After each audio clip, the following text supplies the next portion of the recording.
ॐ गणानां त्वा गणपतिं हवामहे कविं कवीनामुपमश्रवस्तमं ज्येष्ठराजं ब्रह्मणां ब्रह्मणस्पत आनशृण्वन्नोतिभिः सीदसादनं श्रीमहागणाधिपतये नमः। गुरुर्ब्रह्मा गुरुर्विष्णुः गुरुर्देवो महेश्वरः गुरुः साक्षात् परं ब्रह्म तस्मै श्रीगुरवे नमः। सदाशिवसमारम्भां शङ्कराचार्यमध्यमाम् अस्मदाचार्यपर्यन्तां वन्दे गुरुपरम्पराम्। Om. Dear friends, we were reading this 10th shloka in the last class, 10th shloka of 8th adhyaya. That is, prayanakale manasachalena bhaktya yukto yogabalena chaiva bhruvor madhye pranamaveshya samyak satam param purusham upaiti divyam. I read out that shloka and also generally explained I was in the process of explaining the overall meaning of it. The context is, as we have seen, this Saguna Brahmopasana. Saguna Brahmopasana is doing an upasana for for a God with a name and form. God with a name and form is called Saguna Brahma. And when you refer to that Supreme Brahman, that is Sat, Chit and Ananda, that is called Nirguna Brahma. So this context is that Saguna Brahma Upasana. So this is what we have seen. And all this discussion is following an earlier shloka which said, Yam yam vapi smaran bhavam tyajatyante kalevaram. So whatever is that thought which is there in your mind at the time of death, the person will take birth accordingly. And then this particular shloka is also in continuation of that only. So it is talking about prayana kale manasa achalena bhaktya yuktaha yogabalena shaiva. Prayana kale, that is at the time of departure. And how should it be? Manasa achalena, that is the mind has to be very firm, mind has to be very focused on that particular God form which you are say worshipping. Then bhaktya yuktaha. So there are two things which are told here, bhaktya yuktaha yoga balena chaiva. One is the devotion, number two is yoga bala. Yoga bala does not come all of a sudden. Yoga bala has to be acquired over a period of time. So this whatever is this last thought, so suppose somebody says, okay, at the time of death if you say remember Vishnu, you will go to that Vishnu loka. So that is basically a sort of arthavada. Arthavada means just to say comment that it is good. It is not something which has to be taken as a literal truth. So we know the meaning of arthavada. Arthavada, you know, arthavada is a sort of commendatory statement which is used in the text. That is basically to commend a particular thing, not that it is literally true. So when someone says, okay, if you manage to keep a tape recorder and then if you do some Vishnu Sahasranama then suddenly you will attain that thing. It is not like that. So this thing, that last thought has to be built up over a period of time by a continuous process of bhakti, by a continuous process of yogic practice. So only that has to result in that a very firm establishment of such an idea in your mind at the time of say departure. So that is the idea here, yoga balena. Yoga balam is something which is built up over a period of time. That particular frame of mind is built up over a period of time. It doesn't come all on a sudden. So then, bhruvor madhye pranam aveshya samyak. I think we were here. We were just explaining this particular point. Because this bhruvor madhye pranam aveshya, that is bringing the vital force, that is vital air as you say, that is pranam. Pranam is the vital air. It has to be brought up from the say this heart region, and then it has to be taken to the middle of this thing. So this is something which is known only to the yogis. Yogis who are doing this practice, only they will be able to say. We can only discuss theoretically what exactly this is. We can only discuss theoretically what Madhusudana is saying, what Nilakanta is saying, what Nilakanta is particularly talking about. This Agnya Chakra, Pranam Aveshya, Sushumnaya Nadya Mooladhara Utthaya. So he is talking about this Mooladhara, he is talking about Sushumna, he is talking about some Agnya Chakra, all these things he is talking about. I will just explain. So Bhruvoha Madhye Pranam Aveshya. Pranam Aveshya means having brought it up to that point, having brought it and then kept at that point. Aveshya means having stationed, having positioned this prana at that point. That is Bhruvoha Madhye Aveshya Samyak. Samyak means in a proper manner. Sa Tam Purusham Upaiti Divyam. Sa Tam Purusham Divyam Purusham Upaiti. Divyam Purusham means we are now referring to this Divya Purusha. Divya Purusha means that is at the Adhidaiva level. Divya means Divi Bhavam is Divya. That is that which is at the level of Adhidaiva. At the level of Adhidaiva, what is the uppermost or supreme thing? At the level of Adhidaiva, the supreme thing is Hiranyagarbha only. Because the supreme Brahman, that's say Satyam, Jnanam, Anantam level, it has nothing to do with anything. It is having no connection with anything. That is, and in that supreme Brahman, this Maya is a manifestation. And in this Maya power, this sort of first that I feeling emerges in the form of that Hiranyagarbha. In the form of Hiranyagarbha, Maya also is again consciousness only, isn't it? So that in that consciousness, so this sudden self-conscious, this becomes self-conscious. The sudden I feeling emerges, and that is that first jiva, that first thing, first emergence is called Hiranyagarbha. He is also called Prathama Jiva. And then all the God forms which we think of are all manifestations in that Hiranyagarbha, according to Vedanta. Puranas may give a different picture.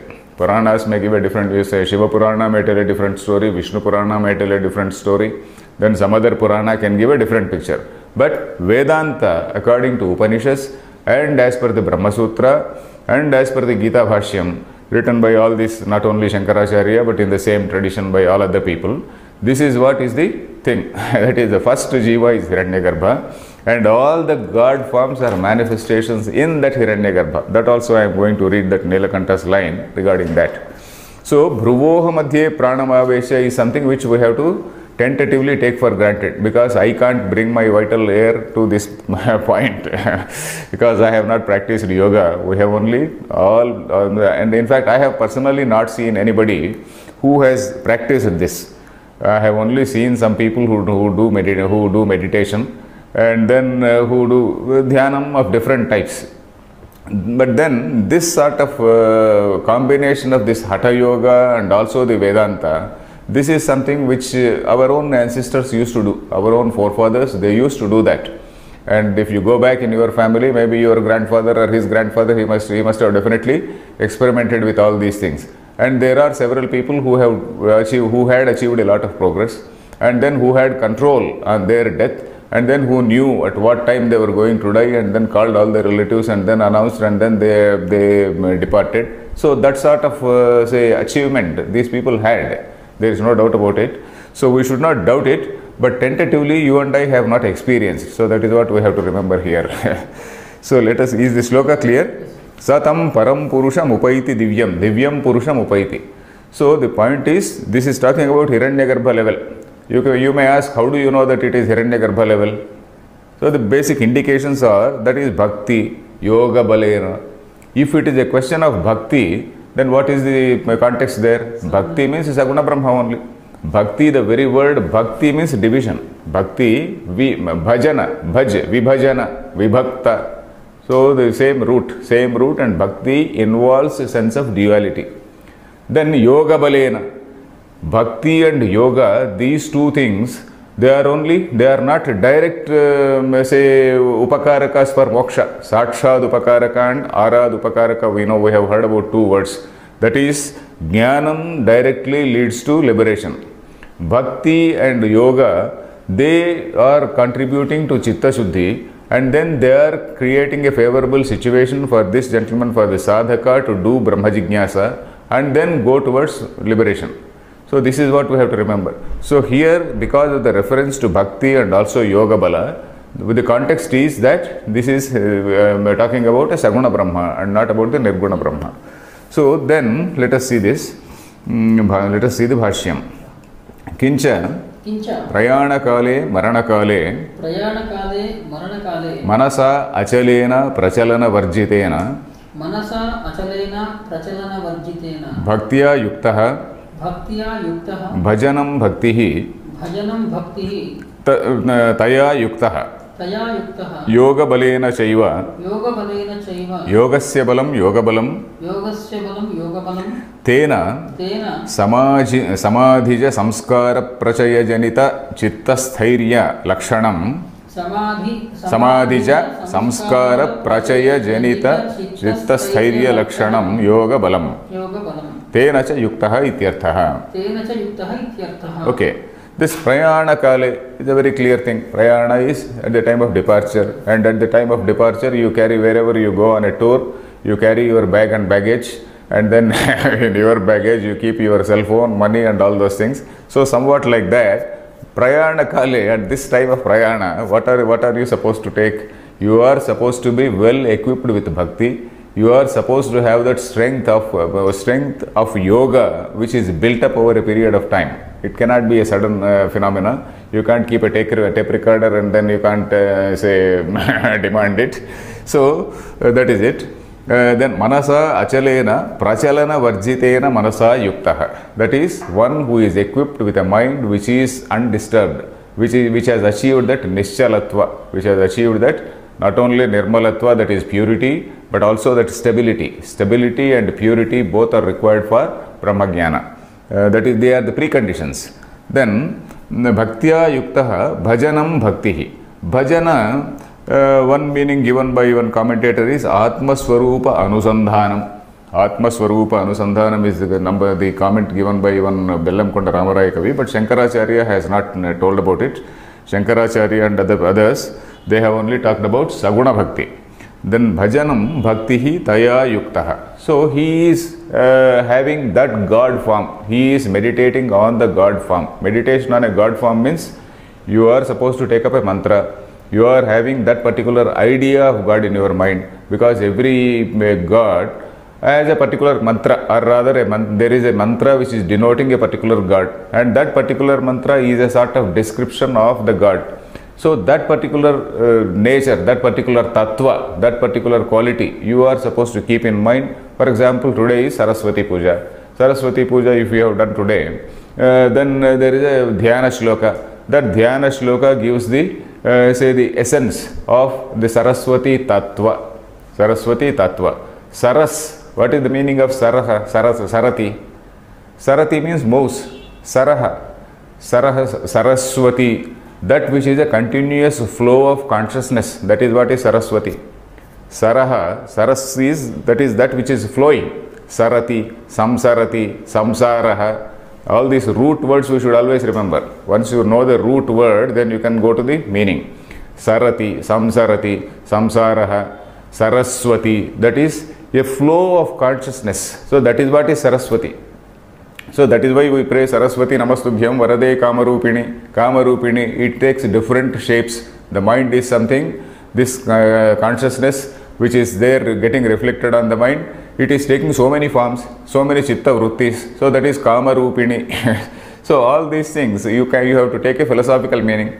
The same Saraswati Namastubhyam Varade Kama Rupini, you can take that philosophical meaning and contemplate on that. So that becomes a contemplation of that particular God form. So every deity, if you take the Moola Mantra or even the Dhyana Shloka, that gives the essence of that. What exactly are you visualizing about that particular deity? After all, it is a visualization of a particular Rishi about a particular God, isn't it? Mantra is a particular visualization of a particular Rishi about a particular God. So that sort of that thing can be a revelation. That God, that Rishi, in his state of contemplation, he has understood that divinity in a particular form. So that is what is a mantra. So he is doing that bhajana, he is doing that meditation. Not bhajana does not mean Rama Rama Hare Rama Hare Rama, not like that. So he is contemplating on that. Then yoga balena chaiva yogasya balam yoga balam. Here Shankaracharya is explaining what is that yoga balam. Samadhija samskara prachaya janita chitta sthairya lakshanam yoga balam. So this chitta sthairya, that is the ultimate point. Chitta sthairya lakshanam, that which is characterized by stability of mind. Chitta sthairya lakshanam is that which is characterized by sthairiam. Sthairiam is stability, sthiratvam. That is stability of mind. And how is that brought about? It is brought about by samadhija samskara prachaya janita. Samadhija samskara. There is a particular samskara created by samadhi. This samadhi is something which is practiced by the yogis. And here the word samadhi is used in the sense of ordinary Patanjali sense, that is chitta vritti nirodha. That is not the samadhi of a Vedanti, this is the samadhi of a Patanjali yogi. Patanjali yogis, that is there, the chitta vritti nirodha is the say important say factor there. And in that chitta vritti nirodha, a person trains his mind in such a way, and then he is in that state of samadhi for some length of time, depending on his capacity, whatever is the length of time. So, but then the moment he comes out, then again his mind is say attracted by all other things. So the difference between the Patanjali Samadhi and the Samadhi talked about by Vedanta is that Vedanta's Samadhi is as a result of proper realization, as a result of realization of the nature of self. There, once you attain Jnana, even when you are interacting with the world, you are seeing Brahman everywhere. So you are in that Samadhi. And there is a beautiful line by somebody, Yatra yatra manoyati tatra tatra samadhayah. Wherever the mind goes, tatra tatra samadhayah. Yatra yatra manoyati means wherever the mind goes, you are in a samadhi there itself. You are looking at something and you are in a samadhi, in the sense that you are looking at it as a manifestation of Brahman only. So that is the Vedanti's meaning of samadhi. Yatra yatra manoyati, I don't exactly recall whose line it is. Yatra yatra manoyati tatra tatra samadhayah. So that is what is samadhi from the point of view of a Vedanti. Here we are talking about a samadhi from the point of view of a Patanjali yogi. So there, samadhi is a temporary phenomena where you achieve a sort of quietude of the mind, and then the moment that samadhi, the time is over, then you come out and then you are again mixed up in the world, and then your mind is distracted and all that. So it is not a sort of enlightened samadhi. So that is the basic point. So here, but then this samadhi is also creating a samskara. It is creating some samskara. It is samskara, we know. What is that samskara? Samskara is a sort of vasana, as you say. It is a sort of indelible impression on the mind. It is creating an impression on the mind. Samskara prachaya. Prachaya means an accumulation of that samskaras. It is not one particular samskara, one particular samadhi done on one particular day. Over a period of time, this man has been practicing yoga, and over a period of time, he has achieved that chitta shuddhi and also purity and stability of mind. So that samskara prachaya. Prachaya means an accumulation. Like an accumulation of all that. Prachaya janita chitta sthairya. So this chitta sthairya is born out of this thing. Prachaya janita means born out of this prachaya. Prachaya janita chitta sthairya. So this chitta sthairya, this stability of mind is brought about by the accumulated impressions of these samadhis, of the samskaras. Impression and samskara one and the same. Impressions caused by this yoga or samadhi over a period of time. So that is the meaning here. Samskara lakshanam yoga balam. So this balam, or that strength, is acquired over a period of time. Tena cha yuktaha ityarthaha. That is equipped with that or armed with that. That is the meaning here. Then Purvam Hrudaya Pundarike Vashikritya Chittam Tataha Urdhvagaminya Nadya Bhumi Jaya Kramena Bhruvor Madhye Pranamaveshya Sthapayitva Samyak Apramattassan Sa evam buddhiman yogi Kavim Purana Mityadi Lakshanam Tam Param Purusham Upaiti Pratipadyate Divyam Dyotanatmakam. Okay. Purvam Hrudaya Pundarike Vashikritya Chittam. So at that time he is associated, number one, with bhakti, number two with yoga bala, number three he has also done these psychophysiological exercises over a period of time. It is not possible for us to lift up our vital air from one portion to another portion. So here in the last class I was just telling about these chakras, what our say the mystics and also this Patanjali yogis have talked about, these 6 chakras. So these 6 chakras, as we say, that is they are all located around the spinal cord. We know that the spinal cord, it goes from the brain till the rectum, isn't it? So the spinal cord, it goes along the say spine, and then along that thing, what is that, say vertebral column, and then it goes down up to the rectum. So that portion, that is the starting point of that, say starting point or end point, whatever you say, that tip of that say spinal cord, that is called the Mooladhara. Moola, that is the base. So that is supposed to be the Mooladhara. Then where a sort of nerves, say a sort of nerve center, it is called a plexus, plexus, plexus. A nerve center or a plexus is located there. Then the next plexus or nerve center is located near the genital, that is the beginning of that genital. So that is another plexus. That is called Swadhisthana. The Swadhisthana, the plexus near the genital. Then the third level is called Manipura, that is near the navel. There again a plexus is there, a sort of nervous distribution of nerves around that, say what is that, spine must be there. Then this chakra is Manipura. Then the next chakra is called Anahata in the heart region. That Anahata chakra, that again is connected, that is again a sort of nerve center, and each of these centers are compared with some lotus flowers. And then these lotus, one is having some 6 petals, one is having 8 petals, one is having 16 petals, something like that. So these are, there are certain there is a significance for that. If you go to the Tantra books of Tantra or books of Yoga, which describe all these chakras, they will give you the details. And then it is a very complicated network. It is a question of, partly it is a question of belief, partly Vedanta, all mixed up. So that is the thing there. So next to this Anahata chakra is this Vishuddhi chakra. Vishuddhi chakra is the throat region. Vishuddhi chakra. This throat region, so this is another chakra. Then the next thing is Agnya chakra. Agnya chakra is located in between the two brows. Bhruvoho madhye. Bhruvoho madhye means in between the two brows. And then above that is the Sahasrara Padma. It is not a chakra. It is called the Sahasrara Padma. It is not a chakra. The 6 are called chakras. The last one is called Sahasrara Padma. That is supposed to be the Buddhi Guha. That is supposed to be the dwelling place of the Brahman.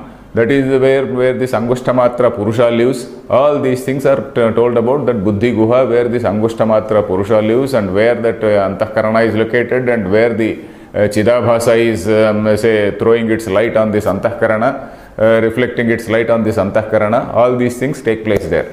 So there is a very say nice fusion of these yogic practices and also Vedanta.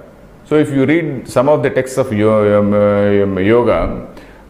say apart from Patanjali Yoga, leave this Patanjali Yoga, pure Patanjali Yoga, which is say allied with Sankhya philosophy. But then we have also taken these yogic practices and then aligned with say Vedanta. So if you read those books, for example, if you take one book called The Serpent Power, it is a book written by one British judge during the British times when the British were ruling India. There was one gentleman called Sir John Woodroffe, W-O-O-D-R-O-F-F-E, Sir John Woodroffe. He was a knight also. He was knighted. He was called Sir. So that gentleman, he wrote several books under a pen name called Arthur Avalon, A-V-A-L-O-N, Arthur Avalon. So the book written by, one book is called The Serpent Power. In fact, I do have that book. It is a fairly complicated book in the sense you can just read it and then rant out what all is told, but then you can't experience it unless you practice it. It is something like reading about a cricket or reading about swimming or reading about some karate without practicing anything. So unless you practice, you will not experience it.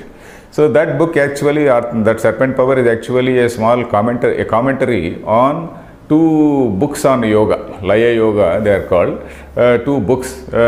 He has commented on those 2 books.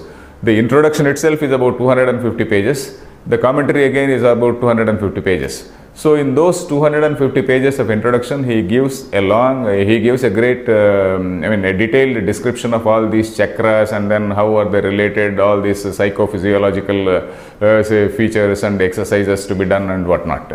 So these chakras are this is something which we have taken up from either the Tantric tradition and fused with Vedanta, and it is surprising to see, or rather may not be surprising also, it is surprising for us now, but Shankaracharya has clearly accepted.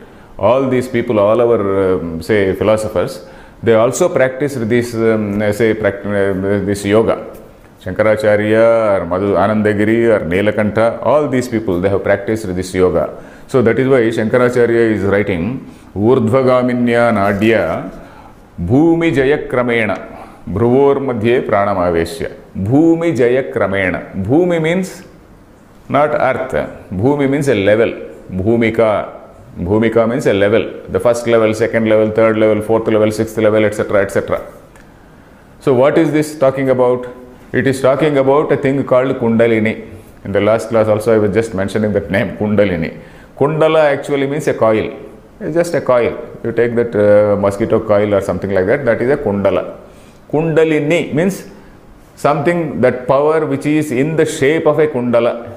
Something like a serpent which is in the shape of that. And then that Kundalini has to be awakened by this yogi through this process of meditation. So unless you do a little bit, we will not be able to experience it. So this Kundalini is supposed to be brought up from this Mooladhara to Swadhisthana, and then to Manipura, and then to Anahata, and then to Vishuddha, and then taken to Agnya Chakra. And then that level, that you will be in a position to receive this instruction of this Vedas. That is, maybe it is a symbolic way of saying that one has to rise from baser instincts to give up baser instincts and then rise to higher levels. So that may be one thing, but that is not very clearly specified in all these in these books.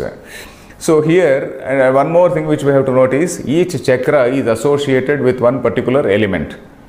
We know these 5 Panchabhutas are there, and these chakras are associated with these Panchabhutas.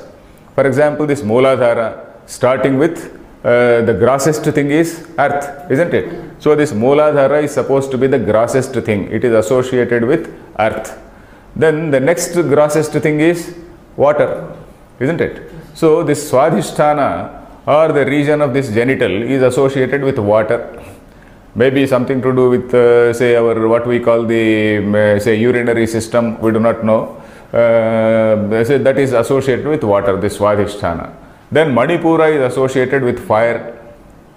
The next grossest is fire. So that is associated with this fire, and then this is where we eat food, and then all that food is digested, and this Vaishvanara Agni is supposed to be there in our stomach. In every human, in every living being, that Agni is supposed to be there, and then that it is that Agni or that fire which is digesting what all we eat. So somehow that element of fire is associated with this thing. Then Anahata, air, is associated with this. Then of the 5 elements, the finest or subtlest is Akasha, isn't it? Akasha, this is associated with Akasha, it is associated with sound. And each of these things, they are also associated with one sense organ. For example, Mooladhara is associated with the nose. Then Manipura, say Swadhisthana, is associated with the taste, rasana. That is water, rasana. Then Agni associated with say temperature, this feeling of sparsha. Then this air associated with associated with the sparsha only. Air associated with that sparsha. Then this is associated with fire, is associated with the light, that is eye. Fire is associated with light and eye. Then air is associated with sparsha. Then Akasha is associated with Shabda. Shabda Gunakam Akasham. So like that, each say plexus is associated with one element.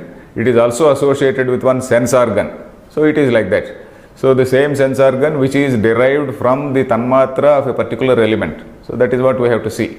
Then what about Agnya Chakra? We have told only about 5.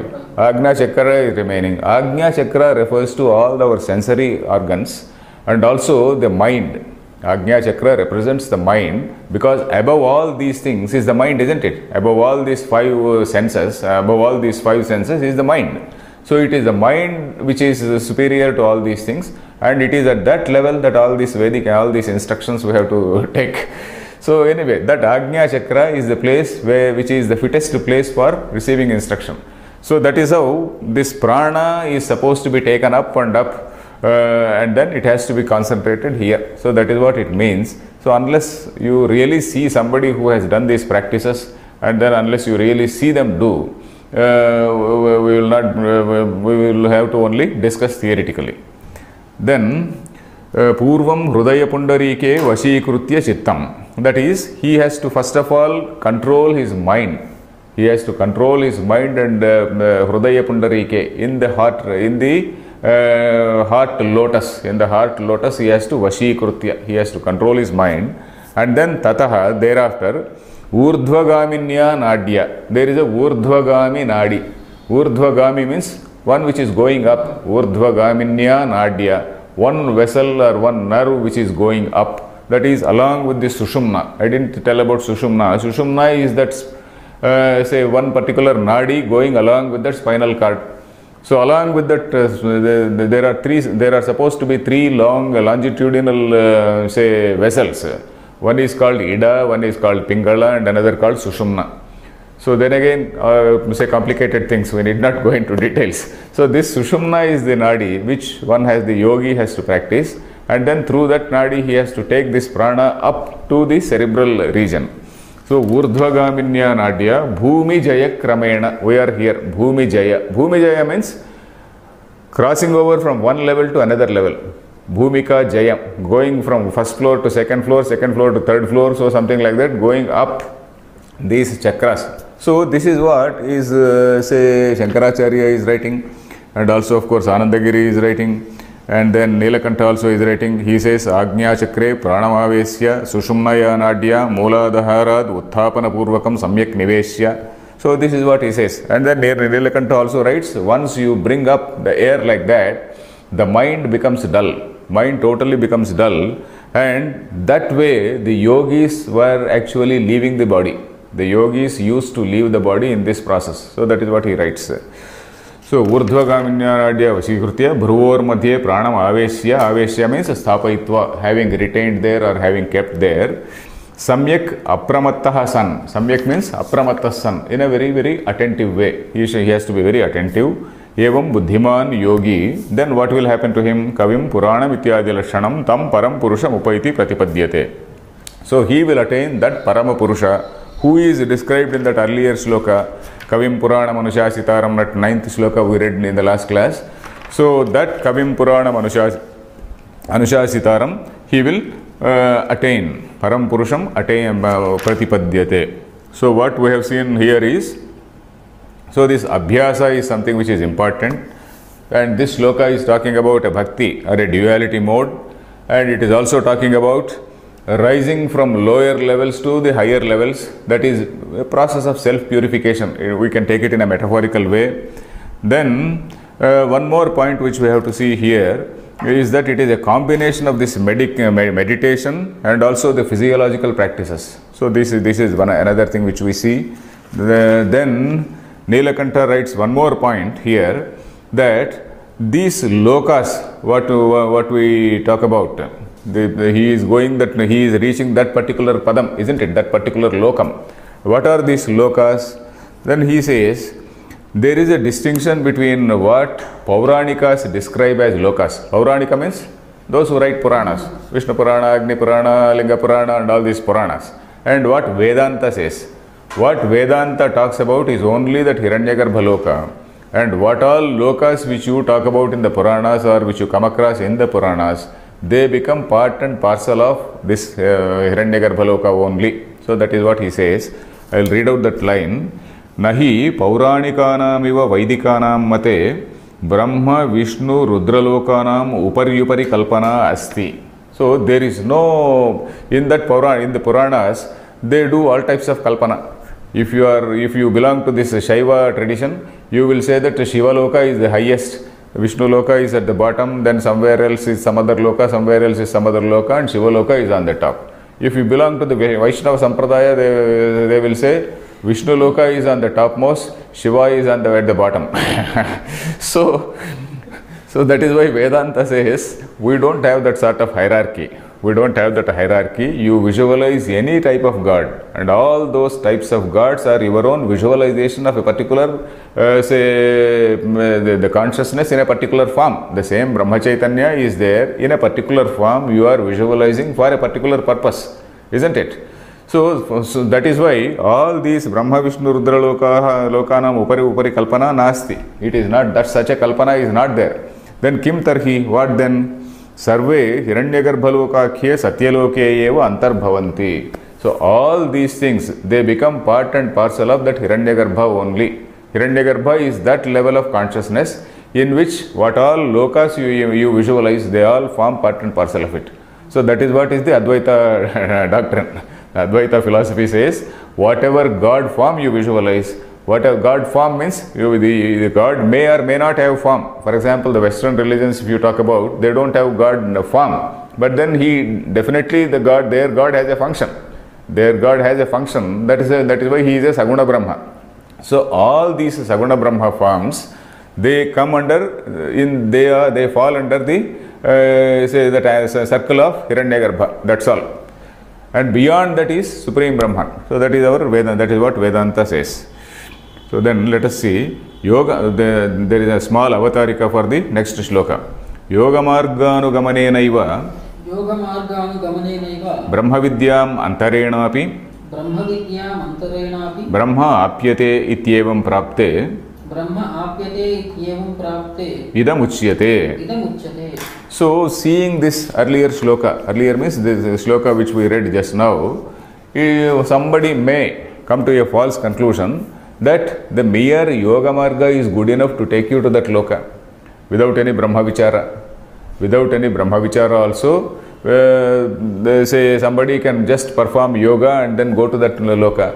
So that sort of conclusion can be drawn by somebody.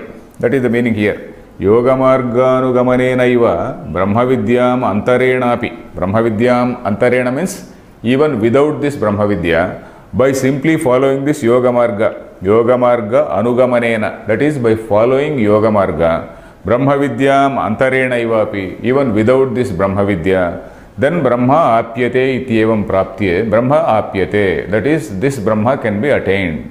So evam prapte, once that sort of conclusion also is possible, evam prapte means once that conclusion also is possible, idam uchyate, this is being told. It is not so. So that is what is being told. Let us read the Punarapi Vaksyamanena upayena Pratipitshitasya Brahmanah Veda Vidvadanadi Visheshana Visheshyasya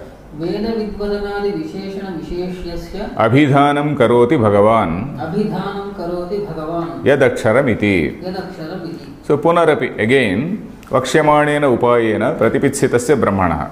So, he is telling about that Pratipitshitasya Brahmana means that Brahman which is sought to be known. Pratipitshitasya. Pratipatti, we know what is Pratipatti. Pratipatti is understanding. Pratipattum Ichha is Pratipitsa. This is called a Sananta Prayoga. In grammar you must have got it. Sananta Pratyaya. Pratipattum Ichha is Pratipitsa. Desire to do that, one who does it is Pratipitsati. So Pratipitshitasya Brahmanah, the Brahman which is sought to be known, which is required to be known, not even required, which is sought to be known. So Brahman which is sought to be known or intended to be known, that is Pratipitshitasya Brahmanah. What is he going to say? Veda Vidvadanadi Visheshana Visheshyasya Abhidhanam Karoti. So he is saying Yadaksharam Veda Vido Vadanti. He is referring to the coming shloka. Veda Vidaha Evam Vadanti. Veda Vidaha Aksharam Iti Yat Vadanti. So all these Vedic scholars, they call a particular thing Aksharam. So that is the meaning here. That which has been distinguished by these Vedic scholars by saying Yadaksharam, by saying it, by calling it Aksharam. Akshara Brahma. So now this next mantra, next shloka is talking about that Akshara Brahma. So Akshara Brahma means Akshara is that imperishable, not Sharati iti Aksharam, that is that which is imperishable. That thing, Veda Vidvadanadi Visheshana Visheshyasya. This term is may be difficult for you to understand because that is referring to the words which are used in this particular shloka, coming shloka. Yadaksharam Vedavido Vadanti. So Vedavidaha evam vadanti. The scholars, Vedic scholars, they will say like this. So that is the meaning. So Vedavidvadanadi Visheshana Visheshyasya means that Brahman which has been say distinguished by the adjectives Vedavidvadanadi Visheshana, by the adjectives, by saying Vedavidaha Vadanti. So that Brahman is being told now. Anyway, you will understand this particular line only after reading this next shloka. Till that time you will not understand. Abhidhanam means name, naming, Abhidhanam. Tasya Abhidhanam karoti. Abhidhanam means he is naming it. He is explaining, yeah, Abhidhanam actually means name only. Abhidhanam, naming it. Then Yadaksharam iti. Let us read this shloka. Yadaksharam Vedavido Vadanti. Vishanti yadyatayo vitaragaha yadichanto brahmacharyam charanti tatte padam sangrahena pravakshye. So he is giving a sort of introducing a new thing called Omkara Upasana. Of course not directly here. In the next shloka he is leading to that Omkara Upasana. But here he is making some preparatory statements for this Omkara Upasana. What is that? Hitherto we have talked about this. What is this Hiranyagarbha Brahma? In this particular shloka, you can either refer to Hiranyagarbha Brahma or you can refer to the Supreme Brahma. That is this Akshara Brahma. Akshara is something which is supreme, not Sharati. So the point here is he is indicating to Omkara Upasana. And Omkara Upasana we have seen in what is this Kathopanishad.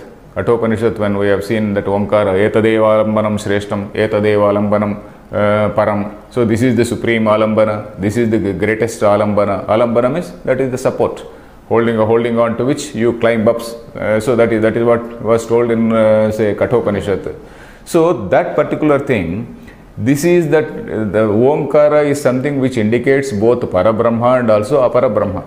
Parabrahma is that supreme Brahman, Apara Brahma is that inferior Brahman, or why do you call it inferior? You say Mayavachinnam Chaitanyam. You need not call. One is pure Chaitanyam, Shuddha Chaitanya. The other thing is Mayavachinna Chaitanyam. Mayavachinna Chaitanya is called what? Ishvara. What we call empirical God is that Mayavachinnam Chaitanyam. Mayavachinnam Chaitanyam is that God at the empirical level or transactional level or Hiranyagarbha Brahma. All other God forms, good, bad and ugly, they are all covered by that Hiranyagarbha, isn't it? Why did I say ugly? Because we also worship some of these Kshudra Devatas. All these Kshudra Devatas we are also going to see in Gita. Depending on one's own say psychological makeup, he goes for a Satvika God, he goes for a Rajasa God, he goes for a Tamasa God. So we see some of these Swamijis doing Shudra Pujas also. So have we not seen? There are some people who do this say Shudra Puja. They sit on what is this say skulls, Panchakapala Puja. They sit on skulls and then they go to the say Smashana, that is graveyard, and then they go on a new moon day when there is absolutely no light, and then in that darkness they are supposed to do that puja. So they offer some blood and things like that. So this sort of thing also is done. That is again depending on the psychological makeup of this Swami, who doesn't want to know real Supreme Brahman, but then who wants to acquire some powers, physical powers. So that is the problem. So anyway, here we are referring to this Akshara Brahma. Here let us see the shloka. Yat Aksharam Vedavidaha Vadanti. That is Vedavidaha Aksharam Yat Vadanti. Yat Aksharam Vadanti. Yat means that which. Yat is not in Prathama Vibhakti. Here it is in Prathama Dvitiya Vibhakti. Tatte Tani. Have you come across that word or not? Okay. So it is like that. Yat, that is that which. It is in objective case. Vedavidaha yat aksharam vadanti. That which the scholars call aksharam. Then yat vishanti yad yatayaha vitaragaha. Then yat, that which yatayaha vitaragaha yashanti. That is yatayaha vitaragaha. That is the yati. Yati means person with a self-restraint. Yama, Yama dhatu. Yama, Yati is coming from Yama dhatu. Yama means control, Niyama. Then Yama dhatu, that leads to Yati. That is somebody who is a self-controlled person. That is one who is who has done this practice of self-restraint. Then Yatayaha, Vita Ragaha, those who are devoid of this Raga, Dvesha, etc. Vita Ragaha means not only Raga but Raga, Dvesha and all these things. So they have come out of their Raga, Dveshas, those who are dispassionate. So the dispassionate people with self-restraint, they attain that. They Vishanti. Vishanti means they enter into that, or they pravishanti. That they enter into that. Then Yadichantaha Brahmacharyam Charanti. Then these brahmacharis, all these brahmacharis, Brahmacharyam Charanti. So they follow that discipline called Brahmacharya. Brahmacharya is a discipline, isn't it? So these people, they follow that Brahmacharya discipline by desiring that. So then that padam, tat te padam sangrahena pravashye. Tat padam, that particular goal or that particular objective, sangrahena pravakshye. I will tell you briefly. Sangrahena pravakshye means I will tell you. Is this clear? Yes. Veda vidaha yat aksharam iti vadanti. Then yatayaha vitaragaha yat pravishanti. That is, these saints and not saints, this is people with self-restraint and dispassionate people enter that. And then yadichantaha brahmacharyam charanti. That is, by desiring which these brahmacharis, they do this brahmacharya. Then that padam, that particular goal, I am going to tell you briefly. So that is the meaning of this thing. Let us read the bhashyam. Then yad aksharam nat sharati iti aksharam avinashi veda vidaha vedarthagnaha vadanti yadva etad aksharam gargi brahmana abhivadanti iti shrutehe. So yad aksharam means nat sharati iti aksharam avinashi. That which never disappears, that which never undergoes vinasha, and which never perishes. That is it.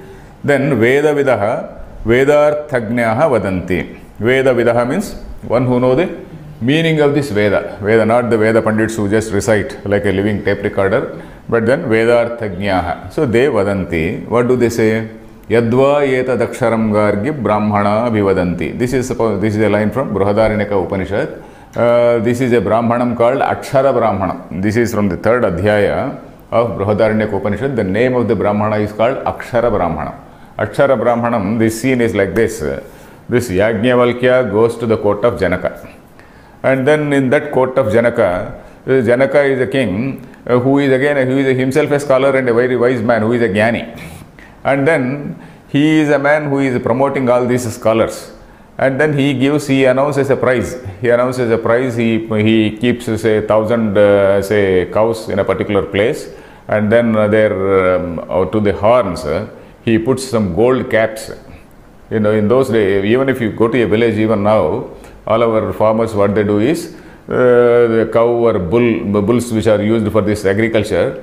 And those who actually really take care of their bulls, they do so much of, they take so much of care, they do massage, and then they take great care about their horns. And then on the tip of the horn, they put some, metallic caps.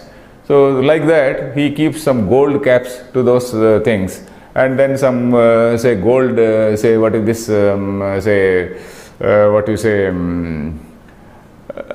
some trinklets around the neck, let us say. Some trinklets around the neck and then gold caps to that. And then he keeps them as the prize money. In those days there was no money, that is cow was the only wealth. So he keeps it as the prize money. And then he organizes a Shastra Sabha, where all these Shastra scholars, they come and then they debate. And whoever wins, these cows can be taken away by that. So that is the general scene. So in that scene, when Yajnavalkya goes along with his students, then various people who are there, they put different questions to this Yajnavalkya. So among them, there is one lady named Gargi. it also shows that in olden days we had so many female scholars who were very well versed with all these things. There was no discrimination between men, and there was no such discrimination. And women were also doing Sandhya Vandana and all that. Women were also wearing Yajnopavita. That we have to remember. In Ramayana, for example, Lord Hanuman, when he goes in search of Sita, he expects Sita in a particular place because he sees a small stream. So there he says, oh, Sita may come here for what is this Sandhyopasana. So that is what he says. So in olden days, women also used to wear this Sandhya, sacred thread. So anyway, that apart. So this Gargi puts some questions to this gentleman. What is it? That is bigger than the sky, and what is it in which this sky and all this antariksha, what all we see, they are all woven as the warp and weft in a cloth. So warp and weft is the favorite image, favorite word for Vedantins. Votaprotam, kasmin votaprotam bhavati. Votaprotam means that they are woven into that. They are in the fabric, or let us say a matrix. The modern word is a matrix. So as in a matrix, what is that great thing in which all these things are woven as in a matrix? So that is the question. So there he says, Yadva etadaksharam Gargi Brahmana abhivadanti. O Gargi, all this Brahmana means Brahmavidaha. All the people who know Brahman, they call it Aksharam. They call it that imperishable. That is the meaning here. Yadva, va means why. Why means really. Yadvai, that is, that really, that indeed is etad aksharam Gargi Brahmana abhivadanti. Hey Gargi, Brahmanaha etad aksharam abhivadanti. All these learned men, they call what you are asking, they call that aksharam or the imperishable. And then he goes on to describe what is the characteristic asthulam, mananu, all the lot many adjectives he says. And he says, this particular aksharam, it defies all adjectives. It is beyond all adjectives. You cannot use any adjective in order to describe it. So that is what he says ultimately. Abhivadanti iti shrutehe. Then, sarva vishesha nivartakatvena abhivadanti asthulam ananu ityadi. So it is in the same mantra. It is in the same mantra. It continues like that. Asthulam ananu ahrasvam adirgham. It goes on like that. It is neither large nor small nor hrasvam nor dirgham nor short nor long. So like that. All types of adjectives are negated there. So that is it. Sarva Vishesha Nivartakatvena. So it is negating all Visheshas. Vishesha is all adjectives. All Visheshas, all particularities. In fact, Visheshana is adjective. Vishesha is a particularity. Vishesha is a particularity. It is negating all particularities. So you can't describe it, you can't attach a Visheshana because it is not a Vishesha. It has no particularity. So you cannot attach a Visheshana. So that is the thing. Sarva Vishesha Nivartakatvena Abhivadanti, they say Asthulam, Ananu, Ityadi. It goes on like that, a long list. Kincha Vishanti Pravishanti Samyak Darshana Praptau Satyam Yad Yatayo Yatanashila Sanyasinaha Vitaragaha Vigato Rago Yebhyah Te Vitaragaha. Okay. Kincha, moreover, Vishanti. Vishanti means Pravishanti. They enter. What do they enter? Who enters and what do they enter? Who enters? Samyak Darshana Praptau Satyam. That is, in case they attain Samyak Darshana.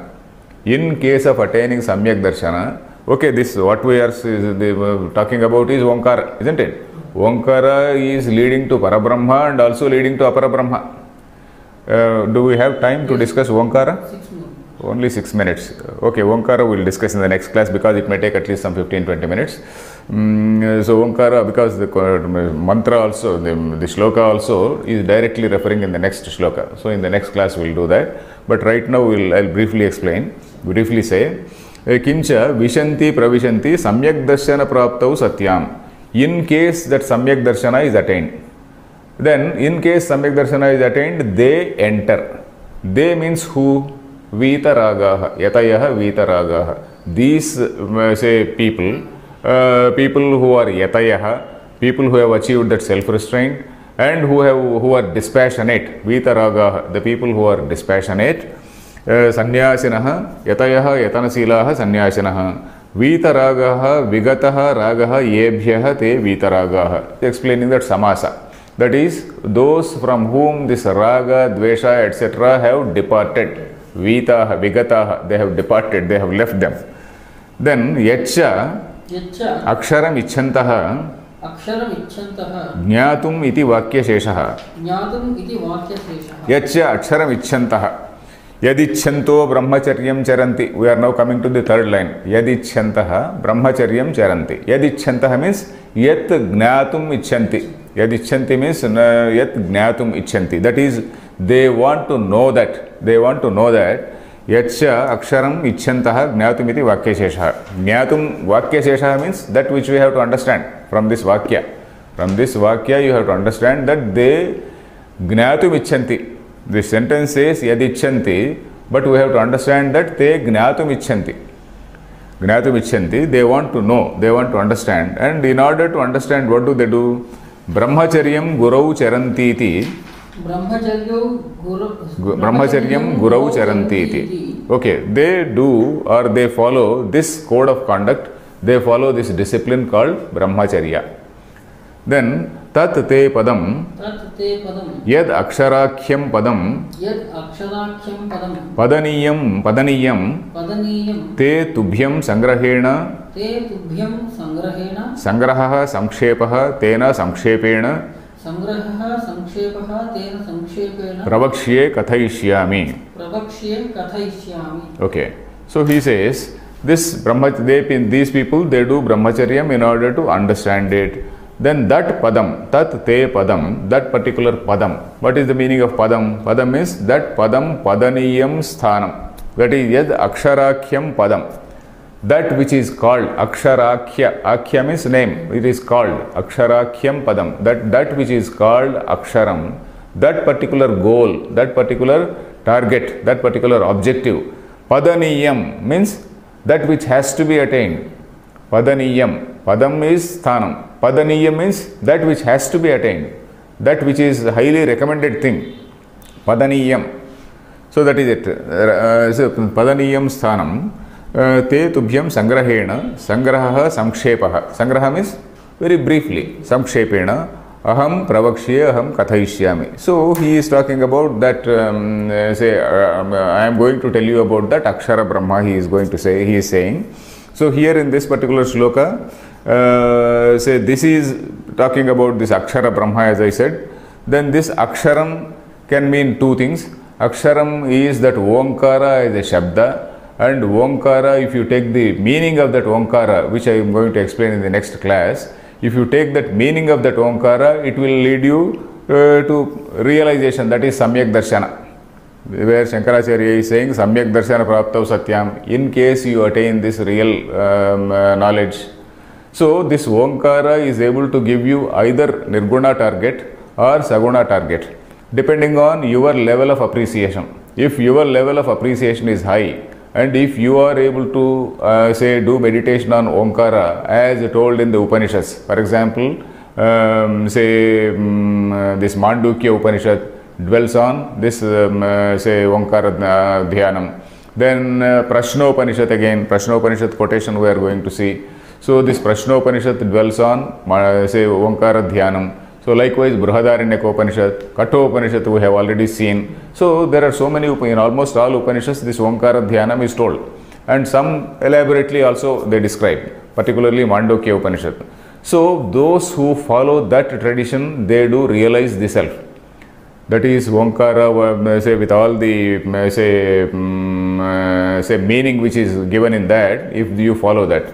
But if you just use it as a sort of symbol, like you use some salagrama to represent Vishnu, or some other idol to represent Ganesha, some other idol to represent Lord, some other Lord Shiva or somebody. So if you use it as a mere symbol, then also you will attain some phalam, but that phalam is basically limited. So that is what say we are going to see here.